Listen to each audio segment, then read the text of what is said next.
Hello అండి.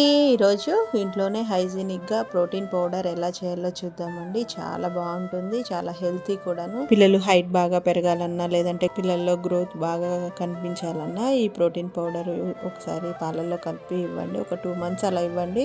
పిల్లల్లో మంచి రిజల్ట్ కనిపిస్తుందండి. సో ప్రాసెస్ అనేది ఎలాగో చూసేద్దాం వచ్చింది. ఫస్ట్ అయితే 1 కప్పు మకానాన్ని తీసుకొని రోస్ట్ చేసుకోవాలండి. మనం చేతితో పట్టుకుంటే క్రిస్పీగా అవ్వాలండి విరిస్తే. సో అంతవరకు వేయించుకొని పక్కన పెట్టేసుకోవాలి. నెక్స్ట్ ఒక హాఫ్ కప్పు వరకు తెల్ల నువ్వులను తీసుకొని వాటిని కూడా చిట్పట అనేంత వరకు వేయించుకొని పక్కన పెట్టేసుకోవాలి. నెక్స్ట్ ఒక హాఫ్ కప్ బాదం పప్పు తీసుకొని ఒక 5 minutes అలా వేయించుకోవాలండి. మొత్తం కూడా ప్రాసెస్ లో ఫ్లేమ్లోనే చేయాలండి. అవి కొంచెం వేగిన తర్వాత ఒక పావు కప్పు వరకు జీడిపప్పు వేసుకొని రెండు కూడా బ్రౌన్ కలర్ వచ్చేంత వరకు వేయించుకోవాలి. అవి కూడా వేయించుకొని ఓ పక్కన పెట్టేసుకోవాలి. Next water melon seeds, sunflower seeds, chia seeds, flax seeds, pumpkin seeds వేసుకొని బాగా వేయించుకోవాలండి. అవి కూడా వేగిన తర్వాత స్టవ్ ఆఫ్ చేసేసుకొని ఒక 1.5 tablespoon సోంపు వేసుకోవాలండి. అన్నీ కూడా పూర్తిగా చల్లారిన తర్వాత మిక్సీ పట్టుకోవాలండి.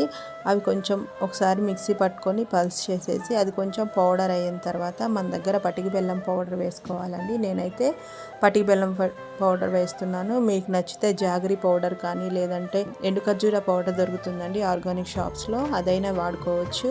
కొంచెం హెల్తీగా చేసుకుంటున్నాం కాబట్టి పంచదార అనేది వాడకుండా ఇట్లా చేసుకోవచ్చండి. పిల్లలు ఎక్కువగా చాక్లెట్ ఫ్లేవర్ని ఇష్టపడతారు కదండి. మీకు చాక్లెట్ ఫ్లేవర్ కావాలనుకుంటే మిక్సీ పట్టుకునేటప్పుడే ఒక టేబుల్-స్పూన్ కోకో పౌడర్ యాడ్ చేసుకొని మెత్తగా గ్రైండ్ చేసుకోవాలండి. ఇది చేసుకొని ఒక 1 month వరకు స్టోర్ ఉంటుందండి. చక్కగా రోజు పాలల్లో కలిపి పిల్లలకి ఇస్తే చాలా మంచిదండి. ఒకసారి మీరు కూడా తప్పకుండా ట్రై చేయండి. మరిన్ని వీడియోస్ కోసం మన ఛానల్ని లైక్ చేయండి, షేర్ చేయండి, సబ్స్క్రైబ్ చేసుకోండి. మీకు ఏదైనా రెసిపీ కావాలంటే కామెంట్ సెక్షన్లో కామెంట్ చేయండి. Thank you for watching.